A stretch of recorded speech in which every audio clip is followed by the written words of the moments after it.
Hello and welcome to That's the Point, where we discuss the many varied topics and ideas surrounding construction technology. I'm Jonathan Stickle, sitting here with my professional better half, Corey Meyer. Corey, how you doing today? As long as we keep it professional, man, that's all we can do. Sounds good. So today we're going to talk all things X7 firmware. We'll discuss the importance of updating firmware and even show you how easy it is to do. Well, first of all, what is firmware? That's a great question. Firmware is simply the pre-installed software on a piece of hardware that tells it what to do. So now that we know what firmware is, why would we want to update it? It's a great question. It's a common question, and we're doing this video really because this is one of the most common questions that's already coming into the desk. Is that we need to do a firmware update. And so there's a couple reasons why we do that. The first of which is troubleshooting. So sometimes it's not working exactly like it was the day it came out of the box brand new.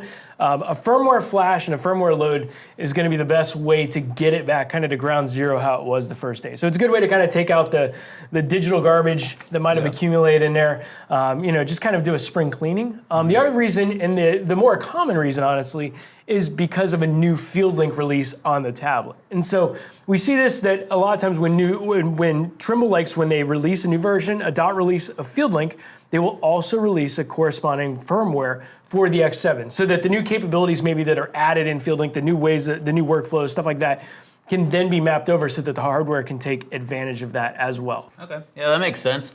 So before we get started, we'll have a link to a firmware table and step-by-step guide below.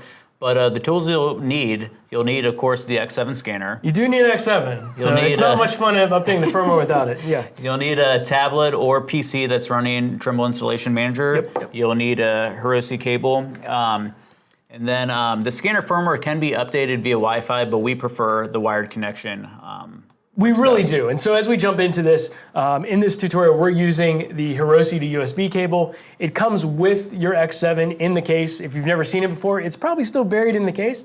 It's not a commonly used cable, but this is what Trimble prefers to use, and it's what we prefer to use as well because you want to make sure you get through this firmware process. Those of you who've been around computers for a long time, you know that reflashing firmware, doing things like that, you don't want to lose the connection. You don't want to have any reason why that would not work. And so what we're going to do is we're going to take the Hiroshi end of this cable. We're going to plug it right into the base connector of the X7, which is the traditional base right there, and you got the little Hiroshi connection there. We're going to take the other side. We're going to plug it right here into the tablet. And of course, this is USB-A, so I will always get it wrong the first shot.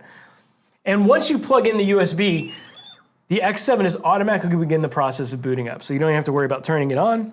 Then we're going to move over here to our tablet. We're going to open up Trimble Installation Manager. Going to give it permission to do that. And Trimble Installation Manager is going to come up. We are going to make sure that we select the Optical and Scanning tab, and then we're also going to choose the X7.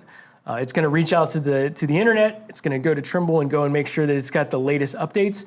And that's where we're going to pull down this top menu here for just a second. And just like your other updates in Trimble Installation Manager, this is where if you drop down this version number, it will have the latest releases of firmware that are available. And in that document that we listed down below, we will have a table for the different versions, for the different versions of FieldLink that correspond to these specific firmware versions. In this case, we are running the latest version of FieldLink, so we want to make sure that we're on the latest release here as well. So R2.5.100 is the version that we want to load. So we'll make sure that's selected. We're just going to tap install. And then from that process, then it's going to extract the firmware, and it's going to open up the firmware updater. And this is where we come up with that decision that we talked about earlier. It's going to say via USB. You can do it via Wi-Fi. Good luck with that. But we would definitely recommend that you do via USB. It's going to then show that you're connected up to the X7. One thing to note is that it does give the power supply level as battery at 97%. You want to make sure that you're up above 50% before it'll allow you to perform that. So you need to use a fully charged battery to make sure you get through the update process. And you're ready to go. So then we just tap on update, and it's going to quickly go through. It's going to grab everything it needs from Trimble Installation Manager, and it's going to then push it all into the X7. And then you're going to get all the beeps and the tones, a couple tones that it's going to do. And then once it's completed, it will actually shut off the X7 as well, so you know that your process is completely done. It'll say update successful. We can close out of this. We can tap finish, disconnect the X7, and we now have a perfectly loaded, reflashed Trimble X7 that's ready to go. Awesome. I mean, that's it. We're done. It's really that easy to update the firmware on your X7. Of course, if you need assistance or have any questions, feel free to reach out to your local Building Point representative. Corey, thank you for walking us through that process. It was a blast. Also, don't forget to hit the subscribe button so that you'll never miss one of our latest episodes that dives into the latest tips, tricks, and pointers to make sure you're getting the most out of your Trimble gear. Thank you for watching, and we'll see you next time on That's the Point.